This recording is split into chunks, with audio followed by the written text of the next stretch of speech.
Hello everyone. My name is Bhupesh. I'm an engineer here at DataTorrent. Today we have Ajay Gupta with us, who is also an engineer at DataTorrent and contributor on Apache Effects project. So today basically he's going to talk about batch applications, especially how they relate to a stream processing engine like DataTorrent RTS, which uses Apache Effects as the core engine. Uh, so just few logistics. Before we start, can uh, can you raise your hands on the right hand side panel so that we know that you can hear us? Okay, great. I see a couple of hands. So this session has been recorded and it will be available after the session is over to view later. And the slides also will be available on the slide share. So with that, I'll hand it over to Ajay. Hello everyone, I am Ajay. So let us start with this webinar. Right? Okay. So here is the agenda for this webinar. So first we will be talking about giving an introduction about DataTorrent RTS. So this will basically cover its architecture, how we can build an application, and how it is natively integrated with Hadoop. Then we will talk about why do we want to support a batch application on a real-time platform. Then we'll talk about something called as custom control tuple, which actually helps us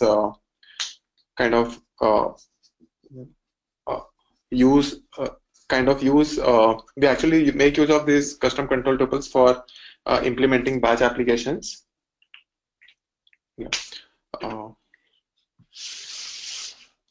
Then we'll talk about how we can actually define batch operators. So operators are basically kind of functional units in which you write in your Apex application. So we will actually talk about how we can actually write such batch operators, and finally we will demo a basic batch application. So anytime during the webinar, you can actually ask questions via the questions tab, and Bhupesh and I would be eager to answer them. So let us proceed further. Okay. So an introduction to Apache Effects. So Apache Effects Apache Effects basically is a streaming platform and a runtime engine. So it enables easy development of extremely scalable and fault-tolerant distributed applications running on a distributed environment or a distributed cluster. So there is no separate service which is actually required to manage your stream processing applications. The streaming engine is actually built into your app. So basically, wherever these there are multiple processes which are running across the cluster for this distributed application, right? So the streaming engine is actually built into these application master and the containers, so that the application, basically the engine is we have an application master which will kind of handle the entire application which is running on your cluster. Then it can be used for processing batch as well as for streaming data. It has extremely high throughput and extremely low latency. So this is actually made possible because it is highly scalable. So you can actually replicate many of your operations, basically kind of instantiate multiple instances of the same operations running on different containers, so that it makes it highly scalable and you can easily meet your SLA requirements. Then we have also actually provided a list of commonly used operators in a library called as Apex Malhar. So you don't actually need to write a lot of your business logic. You can simply make use of this pre-built functionality which is provided by this library.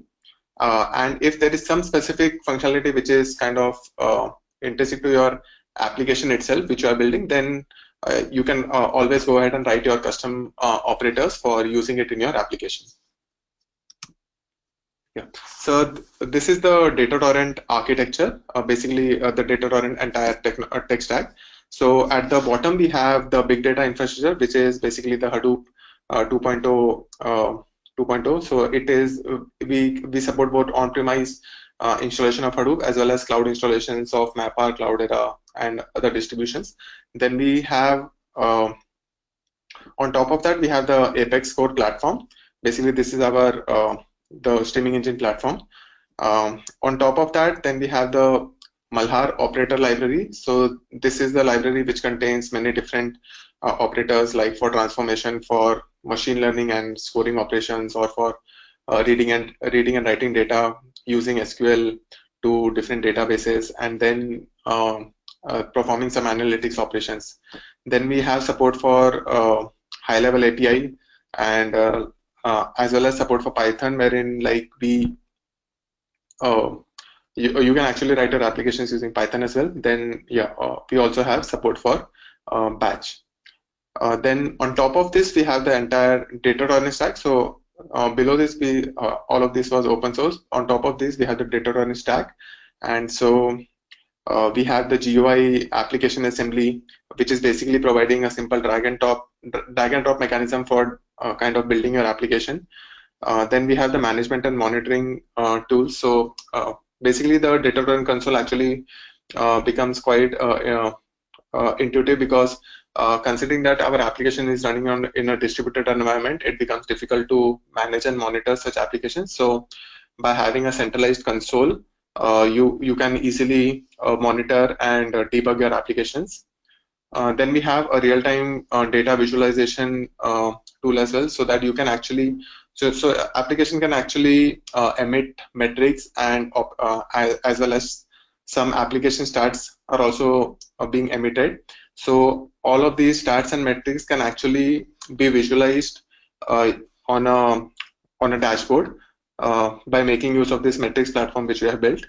So so the application platform, like I talked about the metrics platform. Then we also have the log aggregation platform, basically, which will collect all the logs at a single place, and you can easily kind of monitor your logs, considering that the application is running in different nodes on your cluster. So then we have support for kind of schema support. So this actually helps us to basically define our schema. So how this works is that you actually can configure your schema from outside, and you actually don't need to define your input tuples and output tuples. So this will be taken care of automatically by this functionality called schema support. Then on top of that, we have something called as application templates. So these are kind of pre-built applications. Kind of they are providing a template for some predefined applications, like for reading data from multiple sources like Kafka or a database or some files, and writing it to different output sources similarly, and we can perform some basic operations like dedupe, filter, and transform. So this is basically helps the user to kind of understand how we can build Apex application, so kind of provides a head start. And these are, and if this is the actual use case for your application, so you can easily use these application templates and just configure some of the parameters depending on your environment, and they are good to go. Then we also have some solutions for business problems, like for ingestion and data preparation. Then some ETL pipelines for extract, transformation, and loading of data. Then we have some applications for fraud prevention as well. So, and we are building a lot more related to many of the business problems in the real-time environment. Yeah. So how does an Apex application actually look like? So an Apex application is basically simply a DAG. So you have your tuples which are coming to your application as a streaming. So this is your streaming input. Then we have operators. So these operators are basically some kind of functionality, some basic set of functionality which is performed by the operators for a DAG. And this stream actually represents the tuples which are flowing from one operator to another.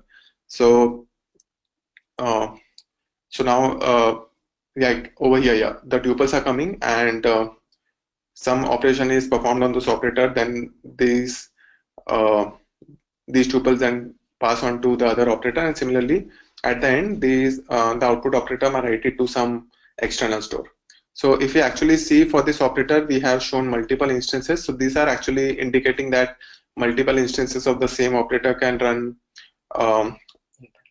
in parallel on different containers in your Hadoop environment. So that you can actually scale pretty easily, and you can easily meet your SLA requirements.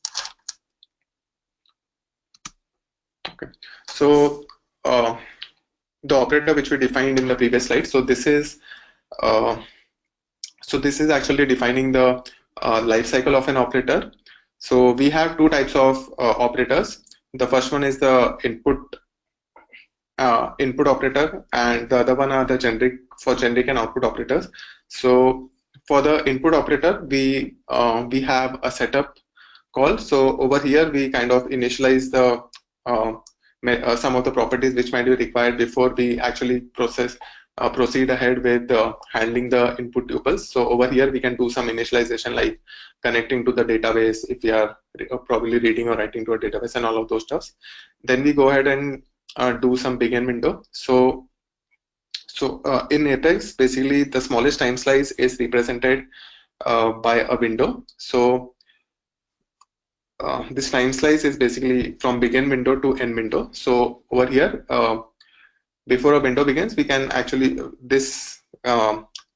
a call is made to this function begin window, and we can perform some operations which might be required before we go ahead and process the input tuples. Then all of the input tuples, like if you are reading data, considering that this is an input operator, we will be reading data from some external store and emitting these tuples to the downstream operators. So that is why we have defined an emit tuples function, so that we can actually continuously emit the tuples. So as we see, there is a continuous recursive call to emit tuples, and then once the time slice for an window is over, we go ahead and call the end window, and and so after end window, actually when a new window is to begin, we will again call begin window, and the flow will continue. And if the operator actually has to kind of shut down, then after the end window, a call will be made to tear down, so that the entire operator process is gracefully killed. So similarly for generic operators, considering that a generic operator will actually have an input port also, because it will not be positioned at the beginning of the application. So that is why we have an input port over here, and for that input port we have to actually define a process method, so that we can easily handle the input tuples which are coming. So for all the input tuples, we will actually call this process method, and then if required, we will pass them on to the next operator by making use of an output port. The remaining processing remains the same as for input adapter. So let us now talk about how Apex natively integrates with Hadoop. So basically, Yarn is basically the resource manager. So whenever we actually want to start an Apex application, we can submit our application via the Apex command line interface. And so once we actually submit this application, we actually make a request to the resource manager, the Yarn, to start an application. So what actually initially happens is that we actually start an application master. So in terms for Apex, we call it as the streaming application master. So we make a request to resource manager to start the streaming application master on one of the containers in our cluster. So let's say that the resource manager started this streaming application master on this second node in this container, and so after the STAM has got initialized, it will make a request to resource manager to hand it over some containers, so that it can actually go ahead and deploy the different operators in these containers, and the application can be started. So over here, if we see, we have actually made request for 5 containers to resource manager, and once the resource manager has provided stamp with these containers, it goes ahead and deploys the different operators on this on these containers, and once all of them are deployed, it gives a go ahead to all the operators to start performing their respective operations. Over here, if we see the operators 4 and 6, they are both running in the same container process. So this is actually just for indicating that Apex provides support for running multiple operators in the same process as well. So also the pink map reduce jobs which are shown, so that is to indicate that Apex does not kind of interfere with any other distributed jobs which are running on your cluster, and it kind of operates independently of any other applications.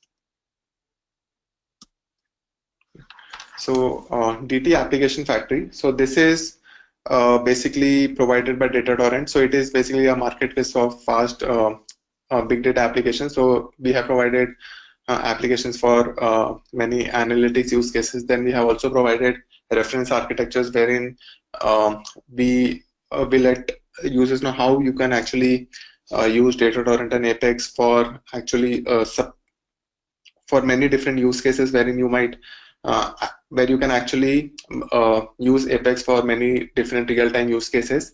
And then we also have many downloadable application artifacts so that you can actually go ahead and run those applications. So the entire point of this is that we want to lower the total cost of ownership for our customers, and during the development, and once after the development and the deployment phase, once the application goes into production, we would like to ensure that the customer is easily able to manage his application. Yeah.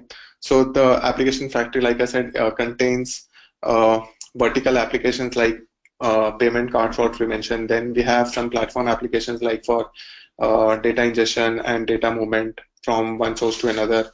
And then we have some demo applications like PyDemo, which are basically used to illustrate the power of the power of Apex and how the entire thing works. So before proceeding ahead, we'll proceed ahead then. Okay.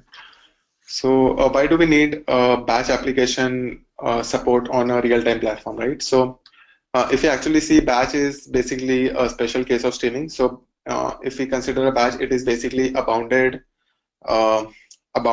data set. Unlike streaming, unlike streaming, which is kind of receiving an unbounded data set. And if you actually see, customer applications are actually not just limited to real time, and customers today do make use of a lot of batch applications as well. So some of the batch applications are probably could be something like a monthly invoice generation or some reconciliation of some finances, or some other application, right? So by adding support for such batch applications, we are able to provide a common platform for building both batch as well as streaming applications. So in a way, it helps us reduce the total cost of ownership. Basically, you can use your common infrastructure for both batch as well as streaming applications, and the common set of engineers for who will build your batch and streaming applications. And this will basically help the customers to reduce the time to develop their applications and the time it takes to go from development to production. So let us now come to custom control tuples. So in Apex, we actually use Apex actually make use of some kind of control tuples to actually indicate some input, some of the Apex operations. So something like a begin window and end window. So for all of these, Apex was internally actually making use of such control tuples like begin window and end window. And the Apex developers actually felt that this kind of control would be extremely useful for the customers as well, wherein they could actually make use of such control tuples to actually define their own control tuples and use them in their application itself. So that is why we came up with this term, this support of custom control tuples, so that the users can define their own control tuples and perform some operations based on their application definition. So so this is basically an interface for control tuple, which the user can then implement in his application. So it's a very simple interface, and it simply contains a delivery type. So we'll talk about actually this delivery type in the next few slides. So yeah, let us proceed ahead. So what are the use cases for this custom control tuple, right? So it is basically used to trigger some sort of action in your downstream operator. So like what kind of action, right? So it could be like something like a batch operation. So you can actually indicate to your downstream operators that yes, I have started a batch, or the batch has ended, or I have started reading from so and so file, or kind of the end of this file has reached. And so the downstream operator, after receiving this information, can probably take some action which it might want to take. So so unlike a streaming platform wherein you will simply keep on receiving the tuples, you can actually make use of these control tuples to indicate to your downstream that yes, some action has occurred, and probably you can go ahead and take some action. So then we can also make use of these control tuples for event time windowing. So if your data is actually kind of a timestamped data, and if you would like to indicate to your downstream operators that yes, I have received all data till X amount of time, you can actually make use of some, you can actually implement these custom control tuples as watermark tuples and send them through your application DAG, and so that your downstream operators can come to know that yes, the data up to so and so point has been received by me. Then next is changing of operator properties. So this kind of support was actually already provided by DataTorrent and Apex, so we could change the operator properties, but with by making use of these custom control tuples, basically you can kind of have your inbuilt code itself for changing all of these operator properties. So wherein if you would like to probably make some changes based on your input file is coming from a CSV or a JSON or something like that, you can easily make those changes by sending such control tuples. Then we also have support for recording tuples. So this support was also earlier there, but for this we actually had to go ahead and for each of the physical operators for which we want to record tuples, we had to go and manually enable it.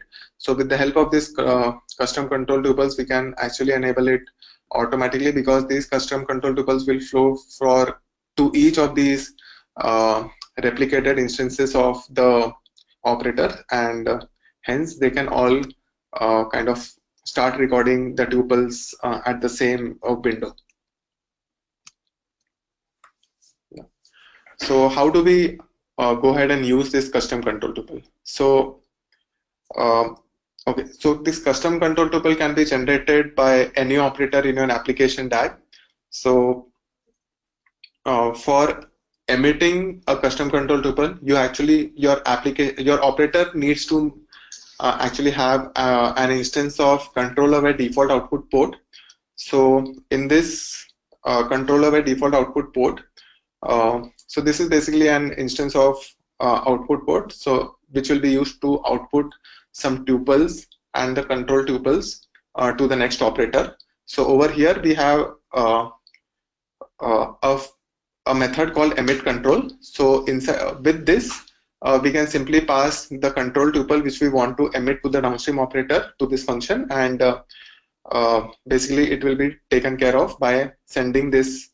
The platform will take care of sending the this control tuple to the downstream operator.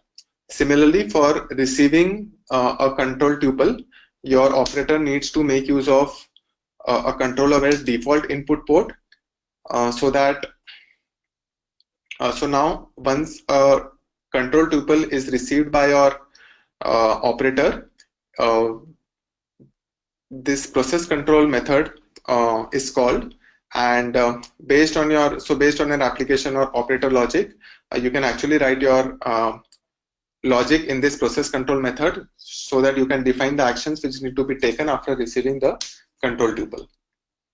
So predefined control tuples like begin window and end window, which are kind of platform specific, so they are not passed on to this process control method. Only the custom control tuples which are defined by the user for his application, on those are passed to this process control method. So what are the return values for this process control method? So it returns a true if so you should actually return a true if you would like the operator itself to handle propagating your control tuple. So if in somewhere in your DAG in the middle, if you receive this control tuple and if you would like to not send the control tuple ahead to your downstream operator, you can return a true from this process control. And if you would like the platform to send the control tuple to the downstream operator, then you should return false from this process control method.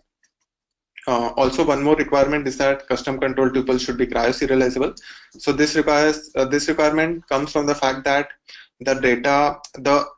basically the operators are running on multiple different nodes in the system. So the data which is flowing from one operator to another operator needs to be serialized and deserialized. So that is why, considering that the custom control tuples also flow in a similar manner, we need to it needs to ensure that these are cryo-serializable, and since the platform actually makes use of cryo-serializability. So also another thing is that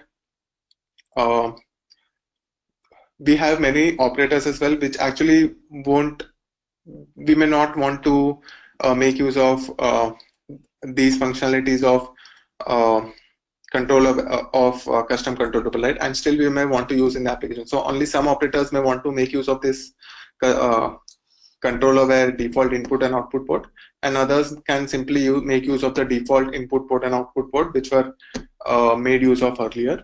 So in that case, the platform ensures that these custom control tuples are automatically passed to the downstream operator without any loss of loss of any of these control tuples. Yeah.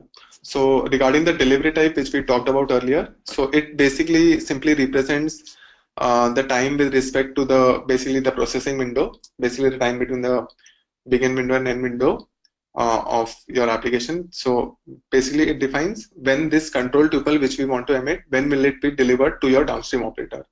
So we have two values for it, immediate and end window. So an immediate simply tells to the operator that go ahead and deliver this control tuple immediately to your downstream operator without any lag. And for end window, what the platform will do is that once all the tuples have been processed and the end window of method is called for your operator, at that point of time, the platform delivers the control tuple which would have emitted to the downstream operator.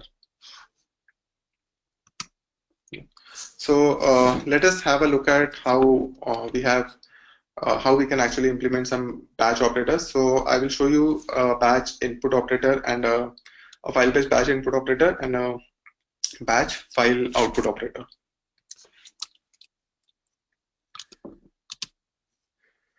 Okay. So here is actually an implementation of the control tuple class. So we actually have an interface defining the batch control tuple, which will simply have has two more interfaces of start batch and end batch control tuple. Then we have an implementation of start batch control tuple and an end batch control tuple, wherein we have implemented the get delivery type method.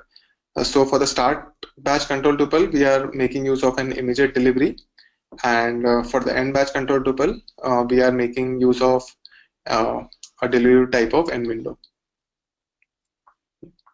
So let us have a look at the abstract batch file input operator. So if we actually see, so over here I have actually initialized some variables so that I can actually kind of define how my how the batch start and end this process. So over here we have actually made use of a simple case wherein for a directory, for an input directory which is given as a parameter to this operator, we will scan that directory for the list of files which are found, and all of these files together form a batch. So we'll have a start batch, and then we will process all of these files, and once all of these files have been processed, we will send an end batch control tuple. So if we actually now see how we are actually doing, so if we see actually here, considering if the batch has not started, then we will emit a start batch control tuple, and we simply initialize that yes, the batch has started, and then we go ahead and scan the directory, and then we continuously kind of process all of the files in this directory. And once that has been done, yeah,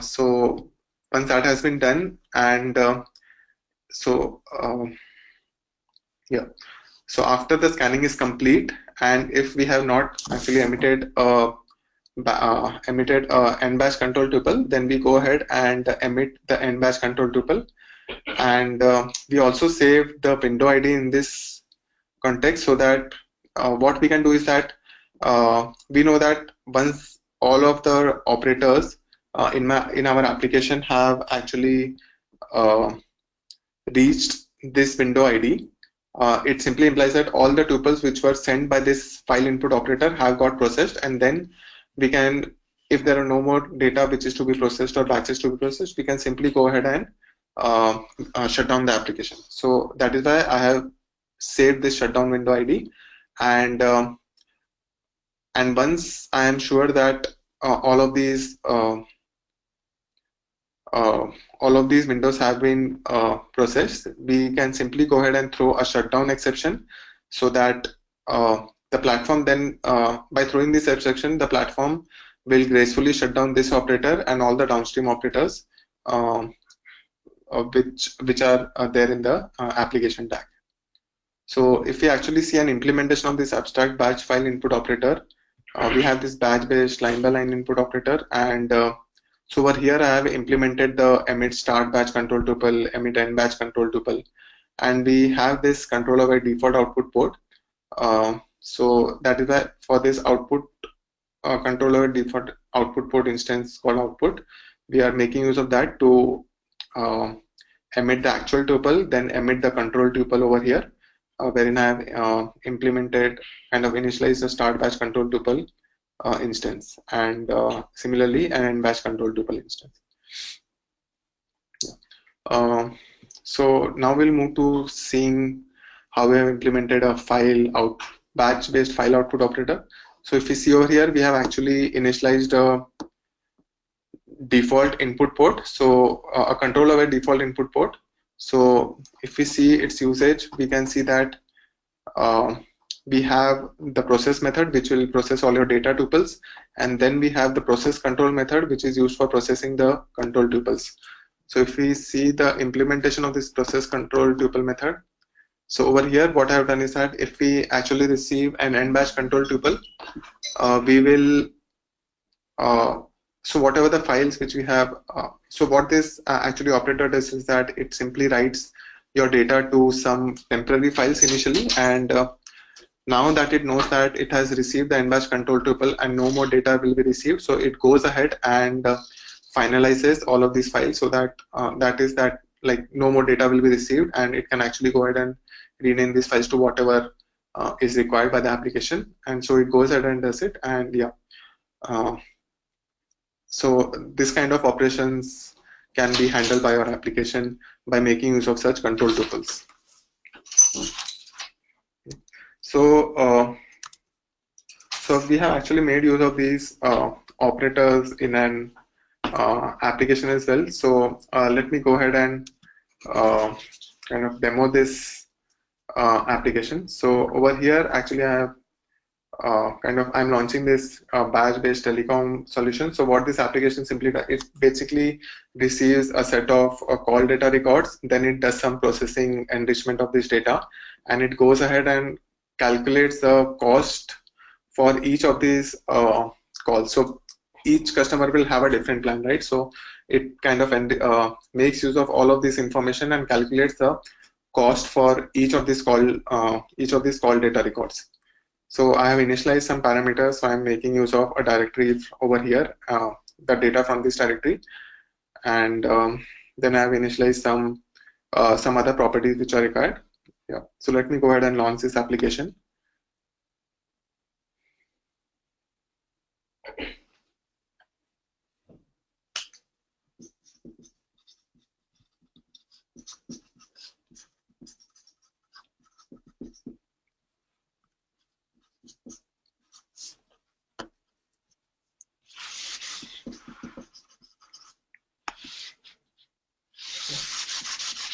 Yeah, so this batch application which I had submitted is like accepted.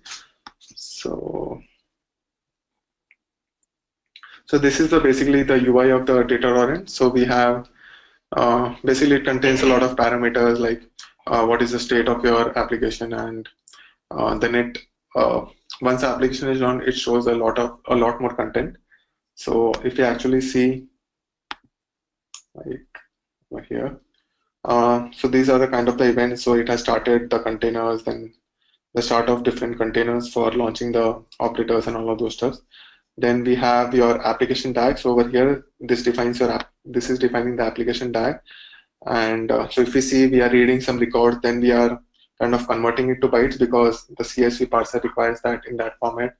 Then we have a kind of filtering. So over here, which I have simply kind of filtered for postpaid. For postpaid customers, I have made some filtering condition, and then I am enriching this input data with basically a call data record contains data for the person who has called and basically the caller and the callee, right?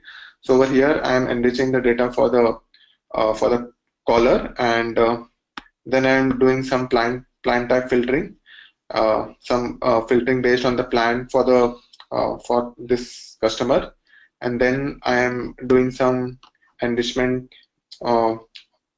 Basically, I'm fetching some data of the callee and enriching. Now I am enriching this data with this with the plan, basically the user plan, so that we can get his cost, the cost, basically his entire plan itself, so that we can go ahead and calculate his calculate the amount which is to be paid by the customer for this call. We are performing some transformation, and then we are doing some cost calculation, and then we are simply outputting it to a file output operator. So if you actually see, we have this physical tag view, and so I have actually initialized 5 different operators, and so if we see, these are the number of records which are being processed. So each of these files actually had around 1 million records. So yeah, so about 1 million, or I guess yeah, I guess it was more than that. So yeah, so these are being processed, and so like so many records are being received by these many operators. So it shows kind of a very intuitive UI wherein you can actually see the number of total processed and a lot more parameters. So once all of these are processed, so the application will actually automatically shut down. So then we also have actually a physical view, so that you can actually, for each of the instances of the operators, we actually have a quite a intuitive view wherein we can actually see the latency for. So if you see over here, we have the CSV parser, which is actually a bit slow than the rest of the operators, so that is why it is taking a bit more time. Yeah, then we can actually see the total number of records which are being processed by this instance of the operator. Yeah.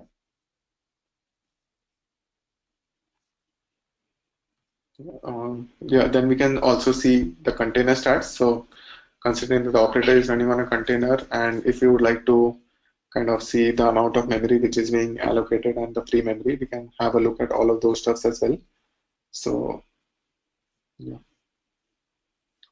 So yeah, if you actually see for this application, we have allocated, we are making use of an 81 GB. We have 55 operators which are running on 55 different containers, and each of these is probably making use of around 1.5 GB, and so that's why we're making use of 81 GB.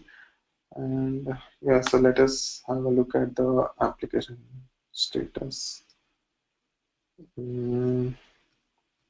Actually see a physical back view.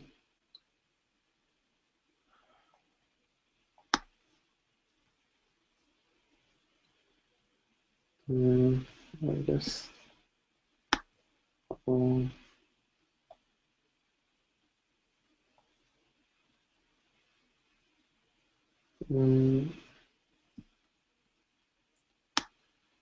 If you see the CSV parser,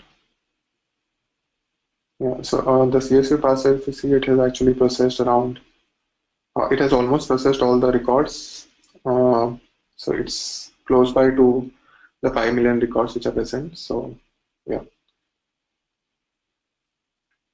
So now that CSV parser has processed, since it was lagging, yeah. So if we actually now see all, we have processed the entire application, and we have kind of stopped the entire application itself. So you can actually kind of schedule your applications similar to a cron job, wherein you can actually schedule such Apex application, and they can automatically start or something like reading from such so and so directory, and they can go ahead and process that the data from the directory and automatically shut down. So this is how you can actually run different batch applications on your cluster by making use of the Apex platform. So yeah, so what's in store ahead with this feature, the batch support feature.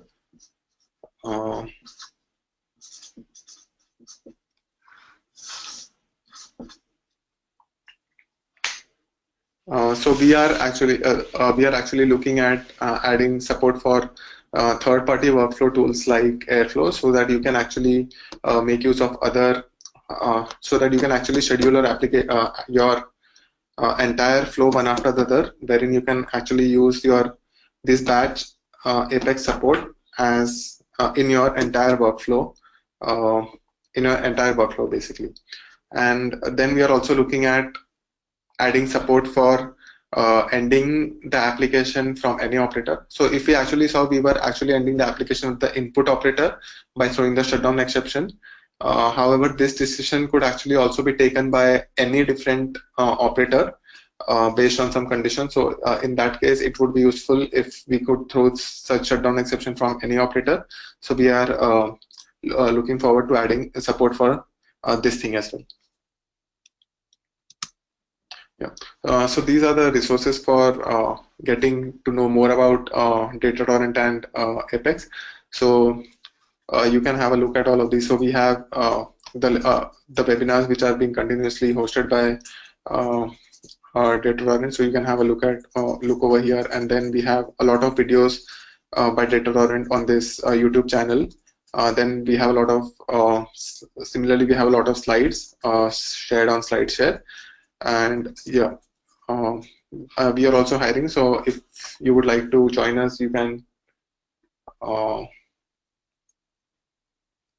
yeah, one point to note is that all of these batch operations are a part of the DataTorrent enterprise offering. Yeah. Also, if you would like to have join DataTorrent, you can always send your resume at jobs and for all of these positions.